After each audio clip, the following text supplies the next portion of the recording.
ప్రభువును రక్షకుడును పరిశుద్ధుడైన యేసుక్రీస్తు ప్రభు యొక్క పరిశుద్ధ నామమున ప్రియమైన మీ అందరికీ ఉదయకాల శుభములు. పరిశుద్ధుడైన మత్తయి రాసిన సువార్త 1వ అధ్యాయము 18వ వచనము.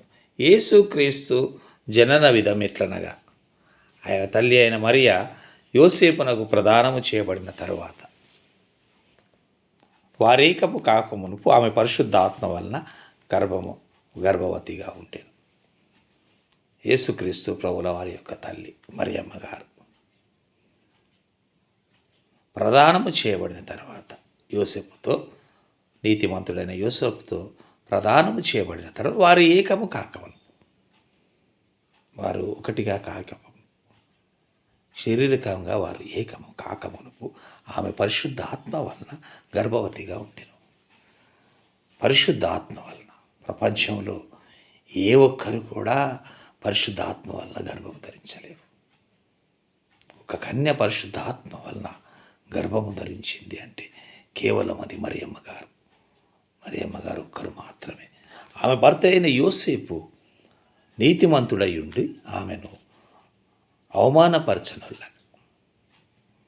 యోసేపు గారు నీతిమంతుడు, మరి గర్భంగా ఉన్న మరియమ్మ గారిని ఆయన అవమానపరచే ఉద్దేశం ఆయనకు లేదు. నీతిమంతుడు కాబట్టి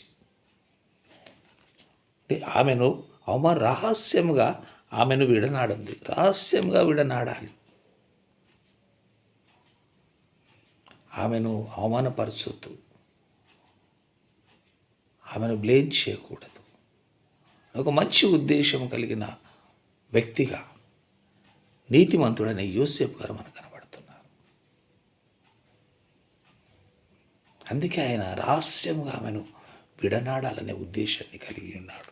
అతడు ఈ సంగతులను గురించి ఆలోచించుకుంటున్నాడు. మరి పరిశుద్ధాత్మ వల్ల గర్భం ధరించింది ఆమె. మరి ఇంకా యోసేపు గారికి ఆ విషయం తెలియదు. ఆమెను అవమానపరచాలనే ఉద్దేశం తనకు లేదు, తొందరపాటు లేదు. ఆయన నీతిమంతుడైన యోసేపు గారు తన భార్యను మరి అవమానపరచొద్దనే ఒక ఉద్దేశం. ఎందుకంటే అప్పటికీ వారు ఏకము కాలేదు, ప్రదానము చేయబడిన వారిగా ఉంటున్నారు. ఆ సమయంలో ఆమె గర్భం ధరించినది. మరి ఆయన ఆలోచనలో ఉన్నాడు. ఆమెను రహస్యంగా విడనాడాలనే ఉద్దేశాన్ని కలిగి ఉంటున్నాడు. ఆయన ఆలోచిస్తున్నాడు. ఇంత మంచివాడండి యోసేపు గారు. ఆయన మాట్లాడకుండా ఆలోచనలో ఉన్నాడు. అట్టి సమయంలో ఇదిగో ప్రభువు దూత స్వప్నమందు అతనికి ప్రత్యక్షమై, ఆయన ఆలోచిస్తూ ఉంటుండగా స్వప్నమందు ప్రభువు దూత ఆయనకు ప్రత్యక్షమై మరి ఏం మాట్లాడుతుంది? దావీదు కుమారుడవైన యోసేపు పిలుస్తుంది. దావీదు కుమారుడవైన యోసేపు, నీ భార్య అయిన మరియను చేర్చుకొనుటకు భయపడకుము. నీ భార్య అయిన మరియను నీవు చేర్చుకోవడానికి భయపడకు. ఎందుకు భయపడుతున్నావు? దావీదు కుమారుడవైన యోసేపు దూత వచ్చేసింది.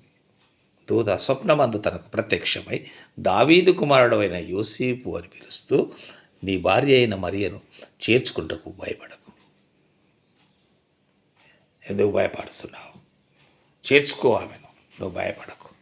ఆమె గర్భము ధరించినది. She's pregnant.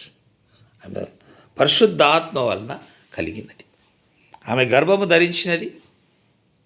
ఆ గర్భము ఏ విధంగా ధరించినది? పరిశుద్ధాత్మ వల్ల ధరించినది. యేసుక్రీస్తు ప్రభువుల వారి జనన విధం. ఆయన పరిశుద్ధాత్మ ద్వారా మరి గర్భము ధరింపబడిన మరియ ద్వారా ఆయన ఈ లోకానికి వచ్చాడు.